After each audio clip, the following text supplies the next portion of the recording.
What if AI could actually sit down at your computer and do your work for you?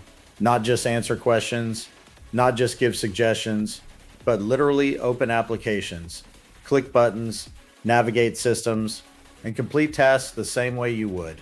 That's not a future concept anymore. That just happened. OpenAI just released GPT 5.4, and for the first time ever, an AI system has officially outperformed humans at using a computer.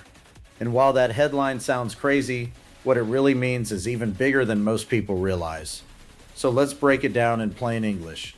The number everyone is talking about is this: GPT 5.4 scored 75% on something called OSWorld. Now, that might sound technical, but here's what it actually means. OSWorld is a benchmark that tests whether AI can use a real desktop computer the way a human does. That includes things like opening software, navigating menus, filling out forms, switching between tools, and completing multi-step tasks. Basically, can it actually do real work? The human expert average on that test is 72.4%. GPT 5.4 just beat it. That's the first time in history an AI system has crossed that threshold. But honestly, the benchmark is not the most important part. The real story is what this enables. Because up until now, AI has mostly been something you use. You type something in, it gives you an answer, and then you still have to go do the work. Copy, paste, adjust, execute. GPT 5.4 starts to remove that gap. Now, instead of just telling you what to do, it can actually do it. And that changes the role of AI completely. There are three big shifts happening here. The first one is computer use. This is the biggest leap. GPT 5.4 can interact with software and systems in a way that feels much closer to how a human works. So instead of saying, here's how you generate that report, it can actually go generate the report. Instead of saying, here's how you respond to that lead, it can actually draft it, input it, and send it. Think about how many tasks in your business or your job happen inside a computer. CRM systems, spreadsheets, email, dashboards, admin tools. This is where AI moves from being helpful to being operational. The second shift is planning. One of the biggest frustrations people have with AI right now is that it sometimes gives you a long answer, but completely misses the point. GPT 5.4 approaches problems differently. It plans before it acts. It thinks through the steps, and you can actually guide or adjust that process. So instead of reacting after the fact, you can steer it while it's working.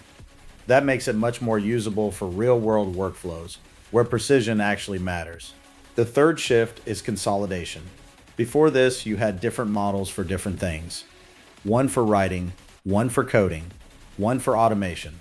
Now it's all being merged into a single system. That means 1A, I can write content, analyze data, build code, and operate tools, all in the same flow. That's where this becomes very powerful. Because now you're not stitching tools together, you're working with one system that can handle entire processes. So what does this actually mean for you? Let's bring this down to reality. This is not just about AI getting smarter. This is about AI becoming a worker. Think about the repetitive things that happen every day in most businesses. Responding to leads, following up with customers, updating records, generating reports, handling admin tasks.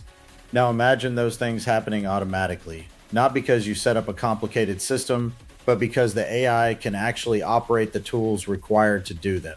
That's the shift. We are moving from AI as a tool to AI as a digital employee. And most people are still using it like it's just a better search engine. That gap right now is where the opportunity is. Here's my honest take. The headline says that AI beat humans at using a computer. That's attention grabbing. But the real story is how fast this is moving. We went from AI writing emails to AI operating full computer workflows in less than 2 years. That is an extremely fast curve. So the real question isn't whether this matters. It's how quickly this becomes standard. Because once businesses start using this effectively, it won't be optional anymore. So here's the takeaway. If you're paying attention right now, you're early. If you learn how to use this, you gain leverage. And if you ignore it, you will eventually be competing against people who didn't. If you want to stay ahead of what's happening in AI, not behind it, make sure you're following along. Because everything on this channel is about turning AI into something practical that actually drives results. I'm Sean, this is AIA to Z, and I'll see you in the next one.